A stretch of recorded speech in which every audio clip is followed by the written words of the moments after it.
24 अप्रैल को होने वाला है यूपीपीएससी स्टाफ नर्स का मेन वाला एग्ज़ाम। उसके लिए आपको फिर से भरना होगा फॉर्म। ऐसे कैंडिडेट जिनका प्रीलिम्स एग्ज़ाम में सिलेक्शन हो चुका है, कांग्रेचुलेशन सभी को। अब एक नई डेट आएगी जिसमें आपको दोबारा से फॉर्म फिल करना होगा, कुछ फ़ीस पे करनी होगी और उसके बाद कुछ डॉक्यूमेंट्स आपको सबमिट करने होंगे, जिसके बाद आप मेन एग्ज़ाम में बैठेंगे। और मेन एग्ज़ाम में बैठने के लिए आपको जो रोल नंबर प्री वाला एग्ज़ाम का रोल नंबर था, सेम एग्ज़ाम रोल नंबर जो होगा वो मेन एग्ज़ाम में भी अलॉट होगा। तो जिनका सिलेक्शन हो गया, अभी एग्ज़ाम से रिलेटेड बहुत सारे डाउट्स कमेंट मेरे पास आ रहे थे। मैंने डेट भी दे रखा था कि जैसे ही मुझे टाइम मिलेगा तो मैं बहुत सारी डाउट्स क्लियर करने वाली हूँ। ऑलरेडी मैंने अपने चैनल पे मेन एग्ज़ाम कैसा होता है उसका पेपर डाल दिया था, यानी कि 2022 में जो एग्ज़ाम हुआ था। एक चीज़ मैं बता दूँ कि यूपीपीएससी का बहुत ज़्यादा एग्ज़ाम नहीं हुआ है। 2017 से शुरुआत हुई है एग्ज़ाम की यूपीपीएससी का, तो उस टाइम में सिर्फ़ और सिर्फ एक एग्ज़ाम होता था। 2017 में एक वैकेंसी आई थी जिसका एक एग्ज़ाम हुआ था। 2021 में जिसमें मेरा सिलेक्शन हुआ उसमें भी सिर्फ एक एग्ज़ाम हुआ था। रिटन एग्ज़ाम था, मतलब ओएमआर सीट वाला एग्ज़ाम था, कोई भी रिटन एग्ज़ाम नहीं था। लेकिन अब जो है नए नियम के अनुसार प्री और मेंस क्लियर करना है, तो जिन लोगों ने प्री क्लियर कर लिया, 2022 में जो एग्ज़ाम हुआ था मेल स्टाफ नर्स वाला, उसमें प्री और मेंस दोनों हुआ था। तो मेंस का क्वेश्चन पेपर ऑलरेडी मेरे चैनल पे अपलोड है और कैसा लिखना है उसको पूरा मैं यहाँ पे बताने वाली हूँ। उसके अलावा मैंने ये मॉडल पेपर जो आप देख रहे हैं, ये मॉडल पेपर उस टाइम में ही मैंने अपलोड किया था अपने चैनल पे, तो इससे बहुत ज़्यादा लोगों को हेल्पफुल हुआ था जो लोग एग्ज़ाम देने गए थे मेन एग्ज़ाम का। तो ऐसे बहुत सारे पेपर मैं अपने चैनल पे अपलोड करने वाली हूँ। कई सारे मॉडल पेपर आप देख के अगर उसको सॉल्व करेंगे तो मेन एग्ज़ाम में कहीं न कहीं आपको बहुत ही ज़्यादा बेनिफिट होगा। कमेंट मेरे पास ये आ रहे थे कि मैम एग्ज़ाम जो है, जैसे कुछ बच्चे ऐसे हैं जो हिंदी लिखना जानते हैं और कुछ बच्चे ऐसे हैं जो इंग्लिश लिखना जानते हैं। तो कुछ बच्चे ऐसे हैं जो शुद्ध हिंदी भी नहीं लिख सकते हैं और कुछ बच्चे ऐसे हैं जो पूरी तरह से इंग्लिश नहीं लिख सकते। तो बहुत सारे डाउट हैं कि पेपर तो हिंदी और इंग्लिश दोनों में आएगा, तो हम किस तरह से लिख सकते हैं? पूरा मैं पेपर का यहाँ पे सॉल्व करने वाली हूँ। पुराना वाला जो पेपर है 2022 वाला मेन एग्ज़ाम का, तो उसको मैं यहाँ पे क्लियर करने वाली हूँ कि कैसे लिखना, पेपर की कॉपियाँ कैसे आती है और किस हिसाब से आप अच्छे से अच्छा नंबर गेन कर सकते हो। क्योंकि ये ऑप्शनल पेपर नहीं है कि ऑप्शंस देखा और 4 में से एक आपने चूज़ कर दिया। यहाँ पे लिखना और किस तरह से लिखना है ताकि आप इतनी भीड़ में अपना सिलेक्शन पा सकें। सीटें कम है और एक चीज़ और मैं बताऊँ कि भले ही 2000 कुछ सीटें हैं, लेकिन मैं बता दूँ कि इसमें आधी सीटें भरेंगी, आधी खाली रह जाएँगी। ऐसा कोई एग्ज़ाम नहीं हुआ जिसमें यूपीपीएससी ने पूरा अपनी सीटें भर ली हो। तो यहाँ पे मैं ये सारी चीज़ें डिस्कस करने वाली हूँ, तो वीडियो को लास्ट तक ज़रूर देखें। पीडीएफ का लिंक मैं डिस्क्रिप्शन में डाल दूँगी। यहाँ पे देख सकते हैं कि 2017 लिखा हुआ है। 2017 का ही ये एग्ज़ाम है, लेकिन 2022 में पेपर हुआ है। तो 2017 वाला ही मेन एग्ज़ाम जो हुआ है उसका पेपर आप लोगों ने देख लिया होगा, लेकिन अभी नहीं पता चलेगा कि कैसे इस पेपर को लिखना है। सबसे पहले मैं बता दूँ कि जो मेन एग्ज़ाम है इसमें कोई भी माइनस मार्किंग नहीं है। मतलब कि जो आपने प्री वाला दिया था उसमें तो माइनस मार्किंग थी, यहाँ पे कोई माइनस मार्किंग नहीं है। रिटन एग्ज़ाम में माइनस मार्किंग नहीं होता। तो यहाँ पे भी 85 नंबर का पेपर होने वाला है, मतलब कि 85 नंबर के पूरे क्वेश्चन होंगे। और इसमें भी एक क्राइटेरिया जो आपको बताया गया था कि 35 और 45% नंबर पाने होंगे, मतलब जो SC/ST कैंडिडेट है उनको 35% मार्क्स लेके आने हैं। ऐसे कैंडिडेट जो जनरल हैं या फिर OBC हैं तो उनको भी इतने मार्क्स लेके आने, तब जाके आप कम से कम पास हो गए एग्जाम में। मेरिट तो बात की बात है। क्वेश्चन पेपर जो होगा 2 चरणों में होगा। आई थिंक आप लोग को पेपर मिला होगा तो देख लिया होगा, फिर भी मैं बता देती हूँ ऐसे कैंडिडेट जो नहीं समझ पाते हैं कोई चीज़। तो क्वेश्चन जो होगा 2 पार्ट में डिवाइड होगा, सेक्शन ए और सेक्शन बी। इसके नीचे मैं पूरी पेपर का, कहते हैं ना कि जैसे लिख सकते हैं आप, इसको मैंने खुद से अपने हाथों से लिखा है, थोड़ा टाइम लगा है। तो कैसे आपको लिखना है थोड़ा थोड़ा आइडिया आपको मिल जाएगा, क्योंकि आपने कभी पेपर नहीं दिया होगा तो आपको नहीं पता होगा कि मेन एग्ज़ाम का कैसा पेपर होगा, कैसा प्रारूप होगा। तो यहाँ पे देखिए सेक्शन ए और सेक्शन बी में पूरा पेपर आपका डिवाइड होगा। उसमें सेक्शन ए में जो होगा आपको 5 क्वेश्चन करने होंगे, मतलब शॉर्ट आंसर के 5 क्वेश्चन आएंगे और उसमें पाँचों के पाँचों क्वेश्चन आपके करने होंगे। यानी कि 125 मतलब 125 शब्दों में आपको लिखना है, लेकिन पाँचों के पाँचों क्वेश्चन करने हैं। यानी कि आपको टोटल यहाँ पे मिलेंगे 25 नंबर मिलेंगे। अगर आपने सेक्शन ए कर लिया तो आपको टोटल 25 नंबर मिलेंगे। यहाँ पे देख लीजिए सारे क्वेश्चन इसमें दिए गए हैं, 5 क्वेश्चन दिए गए हैं और पाँचों के पाँचों क्वेश्चन आपको करने। फिर आता है कि सेक्शन बी वाला जो है, इसमें आपको टोटल 6 क्वेश्चन दिए होंगे और जिसमें से आपको 4 करना होगा। तो 6 क्वेश्चन अगर आपके दिए होंगे तो 15 नंबर के क्वेश्चन होंगे। 15 नंबर के क्वेश्चन में अगर आपको 6 दिया तो 4 क्वेश्चन ही करना है। 60 नंबर के आपके ये हो गए, मतलब कि सेक्शन बी से आपको 60 नंबर मिलने हैं और उसके बाद से जो सेक्शन ए है उससे आपको 25 नंबर मिलने हैं। तो कुल मिला के आपके 85 मार्क्स के ये पेपर हैं। तो मतलब सेक्शन बी में आप क्वेश्चन छोड़ सकते हो। 6 क्वेश्चन दिया है तो उसमें से 2 कोई भी जो आपको नहीं आ रहा है वो स्किप कर सकते हो, लेकिन सेक्शन ए में आपके सारे के सारे क्वेश्चन अटैम्प्ट करें। लास्ट में मैं ये भी बताऊँगी कि किस बुक से आपका पढ़ना सफिशिएंट होगा, क्योंकि ऑप्शनल क्वेश्चन तो आप यूट्यूब से भी पढ़ सकते हो। आपके पास जो PR यादव की बुक है, टारगेट हाई की बुक है, उससे पढ़ लिए।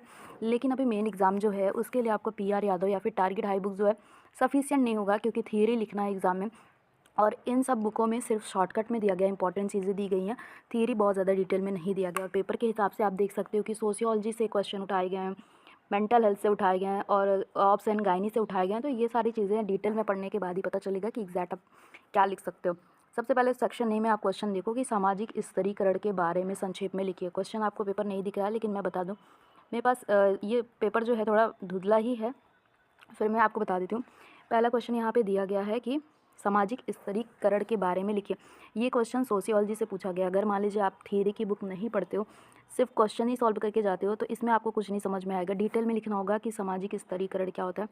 तो यहाँ पे मैं बता दूँ कि सामाजिक स्तरीकरण के लिए ब्रीफ में दिया है कि शॉर्टकट में लिखना है और 125 शब्दों में लिखना है। तो क्वेश्चन सबसे पहले ये जानना ज़रूरी है कि यूपीपीएससी की कॉपी कैसी आती है। तो कई सारे कमेंट आ रहे थे कि मैम लाइनिंग वाली कॉपी आएगी या फिर आपका वाइट सिंपल पेज होगा। तो वाइट सिंपल पेज नहीं होगा, क्योंकि सबको पता है कि अगर कोई कैंडिडेट एग्जाम में लिखेगा तो लाइनिंग अगर नहीं होगी तो कोई भी इजीली लिख नहीं सकता। यूपीपीएससी का एक मैं प्रारूप आपको दे रही हूँ कि ऐसी ही कॉपी आती है। अगर मार्केट में आप परचेस करने जाओगे कि आपको यूपीपीएससी की प्रैक्टिस नोटबुक चाहिए, तो वो आपको प्रिंटेड जो होगा नोटबुक आपको पूरा मिल जाएगा। मेरे पास भी एक प्रिंटेड नोटबुक है जो दूसरे एग्ज़ाम के लिए, मतलब स्टाफ नर्स के लिए नहीं, यूपीपीएससी के अदर एग्ज़ाम के लिए, मेन एग्ज़ाम के लिए एक नोटबुक है। तो सेम वही चीज़ है। इसमें होता क्या है कि दोनों साइड से आप यहाँ पे देख सकते हैं कि दोनों साइड से आपको स्पेस होगा, इधर भी स्पेस होगा, इधर भी स्पेस होगा, जहाँ पे आपको कुछ नहीं लिखना होगा, सिर्फ और सिर्फ यहाँ पे क्वेश्चन नंबर लिखना होगा। इस साइड में आपको सिर्फ और सिर्फ आंसर नंबर डालना है। और एक चीज़ मैं बता दूं कि जो भी आपका, ऐसा नहीं है कि कोई क्वेश्चन हम 4 पेज में कर दें, कोई क्वेश्चन 2 पेज में कर दें। तो आपका क्वेश्चन जो होगा प्री रिटन होगा, मतलब आपका जो कॉपी मिलेगी उसमें पहले से क्वेश्चन लिखे होंगे और पेज आपको लिमिटेड दिया गया होगा। ऐसा नहीं है कि आप 5 नंबर का क्वेश्चन है तो 4 पेज भर दें, ऐसा कुछ नहीं है। मैनेजमेंट ऐसा होगा कि आप, जैसे कि यहाँ पे दिया गया है कि ये क्वेश्चन दिया हुआ है, तो ऐसे आपको पूरी क्वेश्चन पहले से लिखी होगी, सिर्फ और सिर्फ आपको आंसर ही इसमें लिखना होगा और आंसर नंबर यहाँ पे डाल सकते हैं। ये वाला कॉलम जो है सिर्फ आपको क्वेश्चन नंबर या फिर आंसर नंबर डालना है। और मतलब जो राइट साइड में यहाँ पे देख सकते हैं जो स्पेस है, इसमें आपको कुछ भी नहीं लिखना है, क्योंकि जब भी कॉपियाँ मतलब बंडल बन के जाती है तो कभी कभी क्या होता है कि जो रस्सी से बांधा जाता है उससे भी कॉपी थोड़ा थोड़ा नुकसान हो जाता है। इस वजह से यहाँ पे थोड़ा स्पेस दिया गया रहता है ताकि आप इसमें कुछ भी ना लिखें। इस वाली लाइन को आपको एकदम से छोड़ देना। ऊपर इंस्ट्रक्शन आपको दिया गया होगा कि मतलब कि किस हिसाब से लिखना है, इस बात का ध्यान दें। जब भी कॉपी में लिखने जाएँ तो पहले पूरा इंस्ट्रक्शन पढ़ें, उसके बाद ही लिखना शुरू करें। जैसे कि सेक्शन ए में आपका क्वेश्चन था कि सामाजिक स्तरीकरण के बारे में लिखिए या फिर सोशल स्ट्रेटिफिकेशन के बारे में बताइए। तो बहुत सारे ऐसे कैंडिडेट हैं जो इंग्लिश लिखना जानते हैं। तो अगर आपकी इंग्लिश बहुत अच्छी है, मतलब आप जो वर्ड लिख रहे हैं, शब्द लिख रहे हैं, वो सारे समझ में आ रहे हैं, तो आप इंग्लिश में लिखिए। अगर आपको इंग्लिश में नहीं लिखा जा रहा है, हिंदी में आप लिखना चाहते हैं तो हिंदी में लिख सकते हैं। इवन आप मिक्स लैंग्वेज भी लिख सकते हैं। यूपीपीएससी ऐसा नहीं कहता है कि आप सिर्फ इंग्लिश में लिखिए या फिर सिर्फ हिंदी में लिखिए, आप मिक्स लैंग्वेज में लिख सकते हैं। कुल मिला के आप उनको समझा पाइए कि आपका जो क्वेश्चन क्या है और आपका आंसर क्या है। और हमेशा जो भी क्वेश्चन नहीं होती है कि जो भी क्वेश्चन पूछा जाए उसका सटीक आंसर दिया जाए, कहीं भी घुमाना फिराना नहीं है। जैसा क्वेश्चन पूछे उसी की भाषा में उसी की तरह ही जवाब देना है, कि कुछ भी ज़्यादा ना आप लॉन्ग लिखें और ना ही बहुत ज़्यादा शॉर्ट लिखें, या फिर जो टॉपिक पूछा गया उससे इररिलेवेंट बिल्कुल नहीं लिखना है। यहाँ पे आपका मेन एग्ज़ाम लेने का इनका मतलब ये है कि आपको क्वेश्चन करने का, हल करने का तरीका कैसा है, ये सारी चीज़ें भी दिखी जाती हैं। जैसे कि मैंने यहाँ पे लिखा हुआ सामाजिक स्तरीकरण के बारे में संक्षेप में लिखिए। 5 नंबर का क्वेश्चन है, सिर्फ और सिर्फ आपको 125 शब्दों में लिखना। पेपर का कॉपी देख के आपको समझ में आ जाएगा कि कितने कितने लाइनों में और कितने स्पेस आपको है उतने ही जगह में लिखना। सामाजिक स्तरीकरण जो है वो सोशियोलॉजी से लिया गया क्वेश्चन है, सोशियोलॉजी का क्वेश्चन है। सोशियोलॉजी बहुत लोग ध्यान नहीं देते हैं, जिन लोगों ने बीएससी नर्सिंग या फिर पोस्ट बीएससी किया हुआ है। इवन जीएनएम फर्स्ट ईयर में भी आपको सोशियोलॉजी पढ़ने को मिल जाएगा। सामाजिकरण, अगर कोई भी किसी भी चीज़ की डिटेल पूछ रहा है तो सबसे पहले अगर आपको डेफिनेशन पता है या फिर आपको उसका मतलब पता है, सबसे पहले वो लिखिए। जैसे मान लीजिए मैंने यहाँ पे लिखा है कि सामाजिक स्तरीकरण क्या कहते हैं, इससे बेटर भी आप लिख सकते हैं। ये तो क्वेश्चन मैंने बुक से सॉल्व करा है, बुक से निकाल के छाट वाट के लिखा है। इससे बेटर आप लिख सकते हैं अपनी लैंग्वेज में, इससे बेटर आप मेरे से बेटर लिख सकते हैं। तो यहाँ पे देखिए सामाजिक स्तरीकरण के बारे में कैसे मैंने लिखा हुआ है कि सामाजिक स्तरीकरण जो है वह प्रक्रिया है जिसमें व्यक्तियों के समूह को उनकी प्रतिष्ठा, शक्ति एवं शक्ति की मात्रा के सापेक्ष पदानुक्रम में विभिन्न श्रेणियों में उच्च से निम्न रूप में स्तरीकरण किया जाता है। सोशल स्ट्रैटिफिकेशन आपको भी पता है, रेस, क्लास, कास्ट के ऊपर डिपेंड करता है। कुछ लोग होते हैं जो अपर कास्ट में आते हैं, कुछ होते हैं लोअर कास्ट में आते हैं। जैसे कुछ इंडियंस हैं, कुछ अफ्रीकन्स हैं, तो ये रेशियल डिवीज़न है। इसके अलावा आपको क्लास की बात हो गई, मिडिल क्लास लोग हैं, अपर क्लास लोग हैं, तो ऐसे ही सोशल स्ट्रैटिफिकेशन इसको बोलते हैं। तो मैंने थोड़े शब्दों में यहाँ पे पहले बताया कि सोशल स्ट्रैटिफिकेशन क्या है। अगर आपको डेफिनेशन याद है, जैसा कि आपको शुरू से बताया गया हो, जब भी कोई भी चीज़ को आपको बताना, अगर आप किसी अच्छे राइटर का या फिर किसी ने अगर कोई डेफिनेशन दिया हुआ है, उसको लिखने से आपका इंप्रेशन अच्छा पड़ता है, उसको लिखने से आपका नंबर अच्छा आता है। अगर इन केस आपको याद है कोई डेफिनेशन पुराना तो आप लिख सकते हो, नहीं याद है तो कोई बात नहीं, स्किप कर सकते हैं या फिर खुद से अगर आपको डेफिनेशन बनाना आता है तो आप बना के लिख सकते हो। यहाँ पे मैंने एकदम मतलब वेरीफाइड डेफिनेशन लिखा हुआ है सदरलैंड एंड वुडवर्ड के अनुसार। इन्होंने सामाजिक स्तरीकरण को एक परिभाषा दिया, तो यहाँ पे आप अगर डेफिनेशन याद है तो लिख सकते हैं। सिर्फ इसी क्वेश्चन के लिए नहीं, अदर क्वेश्चन में भी अगर जैसे कि आपका सोशियोलॉजी से, एडमिनिस्ट्रेशन से क्वेश्चन आता है, तो जो क्वेश्चन का टॉपिक दिया गया या फिर जो पूछ रहा है उसको आप अच्छे वे में परिभाषित करिए या फिर उसका पहले मतलब समझा दीजिए। अब इसमें कुछ और पॉइंट नहीं लिखा है, सिर्फ और सिर्फ पूछा है कि सामाजिककरण के बारे में संक्षेप में लिखिए। डेफिनेशन आपने बता दिया, उसका मतलब बता दिया, आप कुछ चीज़ें और बता सकते हैं कि इसकी क्या विशेषता होती है, इसकी क्या प्रकार होते हैं। ऑलरेडी मैंने थोड़ा सा प्रकार के बारे में यहाँ पे डिस्कस किया गया। अगर मैं एक एक चीज़ बताने लगूँ तो वीडियो बहुत लंबी चली जाएगी, तो आप एक बार इस पीडीएफ को ध्यान से पढ़िएगा कि क्या क्या चीज़ें मैंने लिखी है, और आप इससे अच्छा इंप्रूव कर सकते हैं मेरे से, मतलब जैसा मैंने एक आइडिया बताया उससे बेटर आप लिख सकते हैं। बस ये वीडियो बनाने का मेरा ये है कि किस तरह का कॉपी आएगा और किस हिसाब से आपको लिखना चाहिए। अगर आपकी हैंड राइटिंग थोड़ी ख़राब है तो आप प्रैक्टिस कॉपी जो है उसको ले लीजिए और रेगुलर प्रैक्टिस करिए। अब एक क्वेश्चन और आ रहा था कि मैम किस कलर का पेन यूज़ कर सकते हैं, तो ऑफिशियली मैं बता दूं, जब भी किसी एग्ज़ाम में लिखा जाता है तो कोशिश हमेशा करिए कि डॉट पेन का यूज़ करिए, जेल पेन का मत यूज़ करिए, डॉट पेन का यूज़ करिए। और मेनली जो पेन होना चाहिए वो ब्लू कलर का और साथ में ब्लैक कलर का। जो भी आप हेडिंग डालिए उसको ब्लैक कलर से लिखिए। हाँ, एग्ज़ाम में जो ब्लैक कलर वाला पेन है थोड़ा सा मतलब मोटा होना चाहिए, थोड़ा बोल्ड लाइनिंग से हेडिंग डाले, तो बहुत पतला भी नहीं होना चाहिए, तो बोल्ड लिख पाए ऐसा पेन आपको लेना चाहिए। ब्लू अपने हिसाब से ले सकते हैं जिससे आपको कंफर्टेबल हो लिखने में। और इसके अलावा कोई भी पेन यूज़ नहीं करना है, जैसे कि बहुत लोग होते हैं रेड हो गया, ग्रीन, तो एकदम से अवॉइड करना है। इसके अलावा कुछ भी यूज़ नहीं करना है। हाँ, लेकिन एग्ज़ाम में आपको ड्राइंग बनाने के लिए भी आगे मैं पेपर में दिखाऊंगी। किडनी का स्ट्रक्चर बनाया हुआ, किडनी का स्ट्रक्चर बनाने के लिए आया था एग्ज़ाम में। उस कंडीशन में आपको क्या करना है, पेंसिल वाला जो पेंसिल वाला कलर आता है, कलर भी आप यूज़ कर सकते हैं डायग्राम बनाने के लिए, लेकिन वहाँ पे बस सिर्फ़ और सिर्फ आपको डायग्राम बनाने के लिए कलर का यूज़ करना है। इसके अलावा अगर कोई भी चीज़ यूज़ करना, अगर आप ब्लू और ब्लैक पेन से लिखते हैं तो ये कहीं न कहीं एक आइडियल वे होता है एग्ज़ाम को लिखने के लिए, क्योंकि आप छोटे बच्चे नहीं हो कलरफुल लिखे जा रहे हो कॉपियों में, यहाँ पे आपके कलर से आपको नंबर नहीं मिलेगा। यहाँ पे आप बड़े क्लास के हैं तो एक आइडियल जो होता है ब्लू और ब्लैक से लिखना है, लेकिन अगर आपको डायग्राम बनाना है तो आप कलरफुल पेंसिल यूज़ कर सकते हैं। पेंसिल कलर यूज़ करिए, ज़्यादा बेटर होगा। नेक्स्ट क्वेश्चन मैं बात करूँ, दूसरा वाला क्वेश्चन यहाँ पे देख सकते हैं क्या पूछा गया। दूसरा वाला क्वेश्चन ये साइकोलॉजी से पूछे या फिर मैं बताऊँ साइकेट्रिक से पूछे, तनाव प्रबंधन के आसान तरीके का उल्लेख कीजिए। आपको हिंदी में समझ आए तो हिंदी में लिखिए, इंग्लिश में समझ आए तो इंग्लिश में लिखिए, और मिक्स लैंग्वेज में भी लिख सकते हैं। आगे मैं दिखा रही हूँ कि मिक्स में कैसे लिख सकते हैं। Mention tips of stress management, सिर्फ टिप्स पूछ रहा है कि आप मेंशन करिए कि स्ट्रेस मैनेजमेंट के क्या क्या टिप्स होंगे। सिर्फ और सिर्फ आपको टिप्स लिखना है, एक्स्ट्रा चीज़ें कुछ भी नहीं लिखनी है। 5 नंबर का ही क्वेश्चन है, लिमिटेड शब्दों में लिखना है, 125 शब्द बहुत कम होते हैं, 125 शब्दों में ही लिखना है। तनाव प्रबंधन के आसान तरीके, सिर्फ और सिंपल हेडिंग मैंने यहाँ पे डाला है, आपको भी ऐसे ही करना है। अपना माइंड यूज़ करना है कि शॉर्टकट में या फिर जितना ज़रूरत है उतना ही लिखना है। तनाव प्रबंधन के आसान तरीके निम्नलिखित हैं, इस तरह से भी आप लिख सकते हैं। यहाँ पे आपने पहले से हेडिंग डाली हुई है, आपको क्वेश्चन का आंसर जो होगा, मतलब सॉरी क्वेश्चन पूरा होगा, डिटेल वहाँ पे रिटर्न होगा पहले से पेपर में। तनाव प्रबंधन के आसान तरीके, अगर आपको इंग्लिश में नहीं आ रहा तो आप हिंदी में नॉर्मली लिख सकते हैं।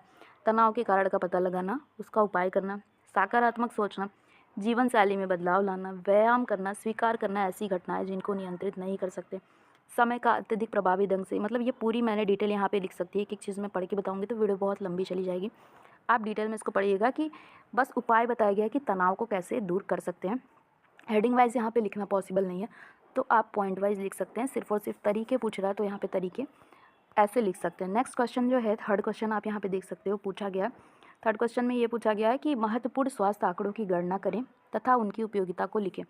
जो हेल्थ स्टैटिक्स है उनकी गणना, यानी कि उनको नंबरिंग करना है। एक आध आपको क्या करना है, हेल्थ स्टैटिक्स का नाम बताना है और साथ में उसकी क्या उपयोगिता है, क्या यूज़ है हमारे लिए, ये चीज़ लिखना है। 2 पॉइंट यहाँ पे दिया गया, दोनों पॉइंट को, दोनों हेडिंग को यहाँ पे कवर करना है। इसका भी सॉल्यूशन मैंने यहाँ दिया गया, मेरे से बेटर आप लिख सकते हो। मैंने एक आइडिया आपको दिया, इससे बहुत बेटर आप लोग लिख सकते हो। बस एक आइडिया है कि क्वेश्चन का पेपर आपको कैसे लिखना है, किस हिसाब के से आपको देना है। तो महत्वपूर्ण स्वास्थ्य आंकड़े जो है, सिर्फ और सिर्फ हेडिंग डाल के यहाँ पे पॉइंट वाइज दिया गया है कि बस इसको देना है नंबरिंग में। जन्म दर, मृत्यु दर, इसको इंग्लिश में भी लिख सकते हैं।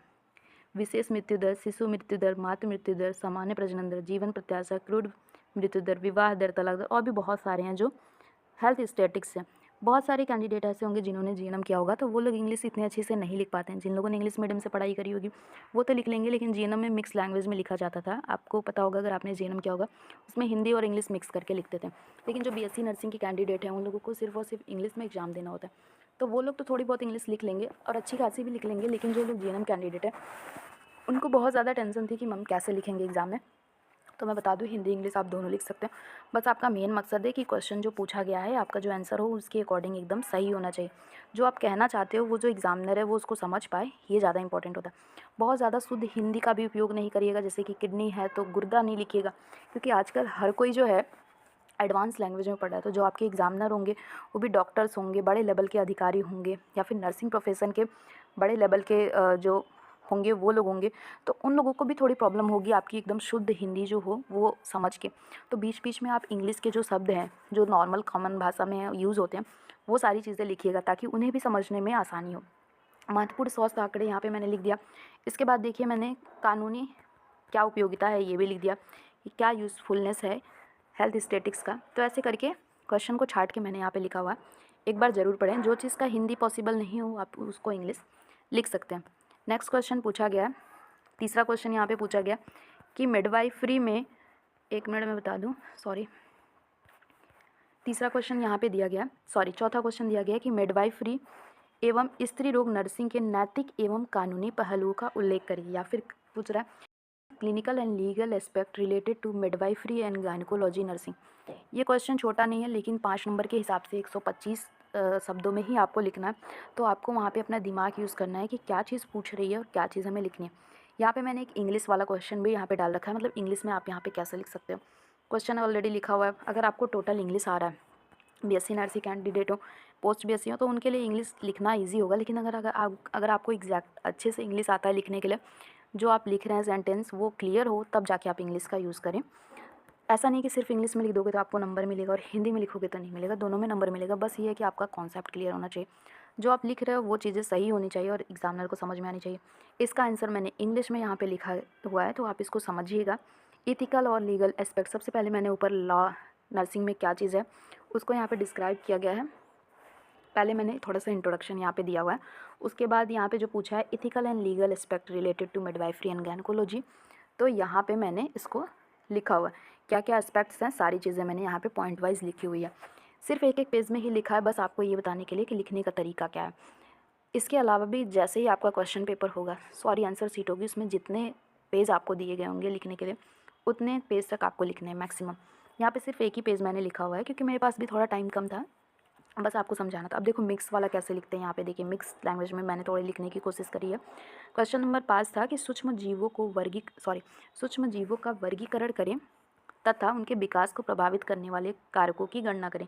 ये आपका क्वेश्चन माइक्रोबायोलॉजी, आप यहाँ पे देख के समझ जा रहे हो कि एक बहुत डीप सब्जेक्ट उठाया गया है। मतलब कि एक क्वेश्चन माइक्रोबायोलॉजी से आ गया, एक क्वेश्चन आपका सोशियोलॉजी से आ गया, फिर एक मिडवाइफरी से आ गया, एक आपका सोशियोलॉजी से आ गया। तो ये कहीं ना कहीं सारे सब्जेक्ट को टच कर सकता है। मॉडल पेपर में कई सारा अपने चैनल पे अपलोड करूँगी, तो वहाँ से भी आप देखिएगा क्वेश्चन किस हिसाब से आ सकते हैं। तो यहाँ पे सिर्फ और सिर्फ एक सब्जेक्ट पढ़ने से काम नहीं चलेगा, आपको ऐसे सब्जेक्ट को भी टच करना पड़ेगा जिसमें आपको कोई इंटरेस्ट नहीं है। जैसे कि आपका सोशियोलॉजी हो गया, एडमिनिस्ट्रेशन हो गया, साइकोलॉजी हो गया। ये सब यूजुअली आप पढ़ते नहीं होंगे ये रिटर्न एग्जाम के लिए, लेकिन अब आपको पढ़ना पड़ेगा डिटेल में। क्वेश्चन कहीं से भी पूछा जा सकता है। सूक्ष्म जीवों का वर्गीकरण पूछ रहा है, 125 शब्दों में हम बहुत डिटेल में नहीं लिख सकते। फिगर बना के सारे बैक्टीरिया वायरस का क्लासिफिकेशन नहीं लिख सकते। सिर्फ आपको डेफिनेशन यहाँ पे मैंने दिया है। सबसे पहले पूछ रहा है कि सूक्ष्म जीवों का वर्गीकरण, तो सबसे पहले हमने यहाँ पे सूक्ष्म जीवों को 2 पार्ट में डिवाइड किया गया है, प्रोकैरियोट्स, यूकैरियोट्स, और उसके बाद 5 समूहों में बांटा गया है। ये सारी डिटेल भी मैंने यहाँ पे लिखी है। अब मान लीजिए कि 125 शब्दों में आप जीवाणु का क्लासिफिकेशन नहीं कर सकते, वायरस, बैक्टीरिया, प्रोटोजोआ, फंगाई को आप डिवाइड नहीं कर सकते, तो जितना क्वेश्चन पूछा जाएगा शॉर्टकट में ही आपको लिखना पड़ेगा। जितने नंबर का क्वेश्चन है उसी हिसाब से लिखना पड़ेगा। मेन इसका टॉपिक क्या था कि सूक्ष्म जीवों को प्रभावित करने वाले कारक क्या हैं, क्या क्या फैक्टर्स हैं जो सूक्ष्म जीवों के ग्रोथ को प्रभावित करते हैं, जो ग्रोथ में रुकावट लाते हैं। पोषण, तापमान, पीएच, नमी, जल गतिविधि, ऑक्सीकरण की क्षमता, जैविक संरचनाएं, जो जो इसमें हिंदी में लिखा है। अगर आप इसकी इंग्लिश भी जानते हो तो आप इंग्लिश भी लिख सकते हो, हिंदी आपको पता है तो आप हिंदी भी लिख सकते हो। हिंदी में इसलिए कह रही हूँ कि बहुत सारे ऐसे कैंडिडेट हैं जिनका लेवल जीएनएम का स्तर, जीएनएम करने के बाद भी इंग्लिश उन्हें समझ में नहीं आती। बीएससी नर्सिंग आपने किया तो इंग्लिश आपको इजीली समझ में आ जाती होगी, पर जीएनएम कैंडिडेट ऐसे भी हैं जो हिंदी की बुक अभी भी पढ़ रहे हैं। तो उनके लिए अपनी लैंग्वेज में जो भी आपको समझ में आए वो आप एग्ज़ाम में लिख सकते हैं। अगर आपने प्री एग्ज़ाम क्वालिफाई किया तो डेफिनेटली आप मेन एग्ज़ाम क्वालिफाई करोगे, बस आपको ये थोड़ा ट्रिक पता होना चाहिए। 6वां नंबर क्वेश्चन आपको दिया गया है, यहाँ पे देख सकते हैं। 6 नंबर क्वेश्चन पूछा गया है। 6 नंबर क्वेश्चन जो है वो सेक्शन बी में आ जा रहा है, मतलब कि 15 नंबर का क्वेश्चन है। कहीं ना कहीं ये बड़ा क्वेश्चन पेपर होगा, तो यहाँ पे आपको डिटेल में लिखनी है। जितने पेज दिए होंगे 3-4 पेज आपको पूरा डिटेल में लिखना। यहाँ पे देखिए एक एनाटॉमी से क्वेश्चन आ गया कि गुर्दे की संरचना एवं पेशाब बनाने की क्रिया विधि का उल्लेख करें। सेक्शन बी का क्वेश्चन है, इसमें आप 6 क्वेश्चन दिए गए हैं, तो 4 क्वेश्चन करके 2 क्वेश्चन छोड़ सकते हैं। सिर्फ और सिर्फ इसमें मैं 1 क्वेश्चन का ही आंसर यहाँ पे दूंगी, क्योंकि मेरे पास टाइम थोड़ा कम था और ये सारे क्वेश्चन बड़े बड़े हैं। सिर्फ आपको एक मतलब आइडिया दूंगी कि कैसे लिखना, बाकी आप खुद से भी ये सारे क्वेश्चन सॉल्व कर सकते हैं। 6वें नंबर में आप यहाँ पे देखिए, लॉन्ग क्वेश्चन में मैंने यहाँ पे आपको कैसे लिख सकते हैं ये देखो। सबसे पहले पूछा है कि किडनी का स्ट्रक्चर एवं पेशाब बनाने की क्रिया की विधि का बताएं। तो अगर जो क्वेश्चन आर्ट बनाने वाला है, मतलब कि जिसमें डायग्राम बनाने वाला है, अगर आपको वो क्वेश्चन आए तो ज़रूर से बनाइए, क्योंकि डायग्राम से क्या होता है, कॉपी को अट्रैक्शन मिलती है, आपको अट्रैक्शन मिलती है, तो इस वजह से उसमें नंबर गेन करने के चांसेस ज़्यादा होते हैं। तो यहाँ पे अगर आपने एनाटॉमी पढ़ी होगी, सबने पढ़ी है एनाटॉमी, अगर आपको अच्छा सा आर्ट बनाने आता है, मेरे को तो नहीं आता, देखो मैं कैसा किडनी बनाया मैंने, तो आप किडनी का फिगर बना सकते हो। सबसे पहले मेन जो टॉपिक पूछा गया वही, ज़्यादा घुमाना फिराना आपको कॉपी में नहीं है। स्ट्रक्चर पूछा है तो किडनी का डायरेक्ट आपने स्ट्रक्चर बना दिया। इसके पार्ट्स जो हैं, लेबल डायग्राम आपने बना दिया। आप जितना इसको सुंदर बना सकते हो, नर्सिंग में बहुत सारे आर्टिस्ट भी हैं, अच्छी खासी फिगर बना लेते हैं, तो यहाँ पे आप बना सकते हो। अगर इसके अलावा भी अगर आपके पास ज़्यादा पेज है, मतलब कि जो 300 शब्दों में लिखना है, तो इसको आप एक एक पार्ट को थोड़ा थोड़ा डिस्क्राइब कर सकते हो कि यूरेटर क्या होता है, मेडुला क्या होता है, रीनल वेन क्या होता है, रीनल आर्टरी क्या होती है। छोटे छोटे शब्दों में हिंदी इंग्लिश मिक्स करके आप लिख सकते हो। तो यहाँ पे देखिए मैंने मिक्स करके एक लिखने की कोशिश करी है। इस तरह से भी आप लिख सकते हैं, पेशाब बनाने की क्रिया विधि या फिर मैकेनिज्म ऑफ यूरिन फॉर्मेशन। तो यहाँ पे शॉर्टकट में लिखा है कि नेफ्रॉन का मुख्य कार्य यूरिन फॉर्मेशन करना है। यूरिन का फॉर्मेशन 3 चरणों में संपादित होता है, 3 पार्ट में होता है। परानिस्यंदन, चयनात्मक पुनः अवशोषण या स्त्रवण, ultrafiltration, selective reabsorption and secretion. पहले फिल्टर होगा, फिर जो पार्ट निकलने लायक होगा उसको निकाल दिया जाएगा किडनी के द्वारा, और जो दोबारा से बॉडी में एब्जॉर्ब होने लायक रहेगा वो एब्जॉर्ब हो जाएगा। उसके बाद से सिक्रीट हो जाएगा, यूरिन के थ्रू जो भी वेस्ट मटेरियल है वो बाहर हो जाएगा। इसके अलावा इसकी डिटेल्स भी दी गई है, जो हेडिंग को मैंने 3 पार्ट में डिवाइड किया गया। थोड़ी थोड़ी चीज़ें यहाँ पे आप एक्सप्लेन कर सकते हैं। वहाँ पे एग्ज़ाम में आपको अपना प्रेजेंस ऑफ माइंड यूज़ करना होगा कि कैसे आप एग्ज़ाम में, ऑलरेडी आपने जीएनएम में बीएससी नर्सिंग में खुद से एग्ज़ाम दिया होगा, तो आपको खुद ही पता होगा कि कैसे लिखते हैं एग्ज़ाम में जो मैक्सिमम नंबर आप गेन कर सकें। क्वेश्चन क्या पूछ रहा है वही आपको आंसर देना है, एक्स्ट्रा चीज़ें आपको बढ़ा चढ़ा के नहीं लिखना, बढ़ा चढ़ा के लिखने से नंबर नहीं मिलेगा। इसके अलावा भी आप यूट्यूब पे सर्च करिएगा कि मेन एग्ज़ाम कैसे लिखें, तो उसमें बहुत सारे यूट्यूबर्स का, नर्सिंग का ही नहीं, अदर जैसे कि पीसीएस का, आईएएस का जो एग्ज़ाम होता है, वो बहुत सारी टिप्स आपको देते हैं मेन एग्ज़ाम में कैसे लिखना, तो वहाँ से भी आप आइडिया ले सकते हैं। तो इसको पढ़िएगा थोड़ी थोड़ी चीज़ें और मिक्स करके, जैसे मैंने इसमें लिखा है ना, मिक्स करके जो चीज़ आपको हिंदी में आ रही है हिंदी में लिखिए, जो चीज़ इंग्लिश में आ रही है, जो टर्मिनोलॉजी है वो इंग्लिश में लिखिए, और बाकी जो लैंग्वेज है आप हिंदी में लिख सकते हैं। तो इस तरह से फिर उसके बाद यूनियन फॉर्मेशन का अगर कोई फिगर है तो आप यहाँ पे फिगर भी ड्रॉ कर सकते हो।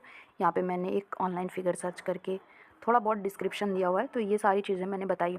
इसके अलावा भी इसमें 4-5 क्वेश्चन जो और हैं, थोड़ा टाइम कम था मेरे पास, नहीं तो मैं सारे क्वेश्चन का कहीं ना कहीं से आंसर निकाल के मैं एक आपको पूरी पीडीएफ बना देती। फिर भी एक क्वेश्चन मैंने बताने की कोशिश की है, 6 नंबर का यहाँ पे बता दिया। इसके अलावा भी जैसे ये 7, 8, 9, 10 क्वेश्चन यहाँ पे दिए गए हैं, नंबर 11 तक दिए गए हैं, तो इसमें से आपको पार्ट बी में से सिर्फ और सिर्फ 4 क्वेश्चन करने हैं। जो आपको अच्छे से क्वेश्चन आए उसको सॉल्व करिए, उसी क्वेश्चन को करिए जो अच्छे से आ रहा है। और इसके अलावा भी बहुत सारे क्वेश्चन से रिलेटेड बहुत सारे डाउट आ रहे थे। एक चीज़ मैंने क्लियर कर दिया कि आप दोनों लैंग्वेज में यूज़ कर सकते हो। जैसे ही आप एग्ज़ाम देने जाइए तो आप जो ब्लैक कलर का यूज़ कर रहे हैं वो थोड़ा बोल्ड होना चाहिए, जिससे हेडिंग जो है आपकी डार्क हो। और हेडिंग लिखने के बाद स्केल करने की ज़रूरत है तो स्केल करें, अच्छी सी हैंड राइटिंग बनाएं। हैंड राइटिंग आपकी क्लियर नहीं है तो क्लियर हैंड राइटिंग बनाएं। इसके लिए आप मार्केट में जाइए और मेन एग्ज़ाम लिखने की कॉपी मांग लीजिए आप उनसे, और उसमें प्रैक्टिस करते जाइए, लिखते जाइए उस पर, तो जिससे आपको हैबिट बनेगी मेन एग्ज़ाम में लिखने की। और सुंदर से लिखें, और जो क्वेश्चन पूछा जा रहा है, जो क्वेश्चन का मतलब है वही एग्ज़ाम में लिखें। एक्स्ट्रा आपको लिखने की ज़रूरत नहीं है, एक्स्ट्रा लिखने से आपको मार्क्स नहीं मिलेंगे। जो क्वेश्चन आ रहे हैं वही क्वेश्चन करें, और जो छोड़ने वाला नहीं है तो सारे क्वेश्चन आपको अटेंड करने हैं। तो इसके अलावा भी अगर कोई डाउट है तो कमेंट सेक्शन में बताएं। और ये वाले क्वेश्चन पेपर को मैं पीडीएफ जो है डिस्क्रिप्शन में डाल दूँगी, वहाँ से देखिए। और इसके अलावा भी अगर कोई डाउट है तो कमेंट सेक्शन में बताइए। 2-4 मॉडल पेपर मुझे जैसे ही टाइम मिलेगा एग्ज़ाम के पहले पहले तक 2-4 मॉडल पेपर मैं अपने चैनल पे अपलोड कर दूँगी, जिससे आपको थोड़ा और हेल्प मिलेगी मेन एग्ज़ाम में अपना सिलेक्शन लेने के लिए। और अगर आप प्री एग्ज़ाम और मेन एग्ज़ाम पास करके यूपीपीएससी में अपनी जगह बनाते हो, तो कहीं न कहीं आप बहुत अच्छे लेवल पे, मतलब कि आपका जो लेवल होगा कहीं न कहीं बहुत अच्छा होगा कि आप एक इतने टफ़ेस्ट एग्ज़ाम को पास करके नर्सिंग की जॉब पा रहे हैं। यूपीपीएससी का जॉब सर्वश्रेष्ठ माना जाता है। सिर्फ नर्सिंग का ही नहीं, बाकी सारे फील्ड का जो यूपीपीएससी वाला एग्ज़ाम होता है वो सर्वश्रेष्ठ माना जाता है।